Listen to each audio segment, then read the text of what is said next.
এখানে একটা কথা আমি তোমাদেরকে এখানে শেয়ার করছি। আগে তোমাদের দাঁড়াও দেখাই। এটা হচ্ছে আমার বোন। বোন, তুই বড় হয়ে কি হবে? ভিখারি। কেন? কারণ কি ভিখারিদের লাভ আছে। আমি যেরকম সত্যি মানে ভিখারি, ওদের ভিখারি বলা যায় না। ওরা প্রতিদিন 2-3 টাকা ইনকাম, প্রতিদিন বলা ভুল, ওরা একদিনে 2-3 টাকা ইনকাম করতে করতে সব মানে মিলিয়ে অনেক টাকাই ইনকাম করে। ওই ইনকাম করে যা ইচ্ছা খেতে পারে, খুব সুন্দর মানে নিজের ইচ্ছা মতো। আর আমি ব্যাস একবার খেলাম টাকা শেষ, আর কতদিন টাকা পাবো। ওদের সেই চিন্তা থাকে না, একবার খাবার পাবো আরবার ভিক্ষা করি না, একবার খেয়ে নেবো। আমার সেই চিন্তাটা থাকে যে আমি আর কতদিন মানে বোন হচ্ছে বলতে চাইছে সোজাসুজিভাবে যে বড় হয়ে ভিখারি হবে, কারণ ভিক্ষা করবে।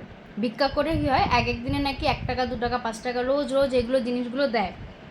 ব্যাস এই জন্য ও বলছে ও ভিখারি হবে, তাহলে রোজ মানে মানে ওর কথা ভাবো, মানে আর কোনো ভালো কিছু কথা নেই, শুধু ভুলভাল।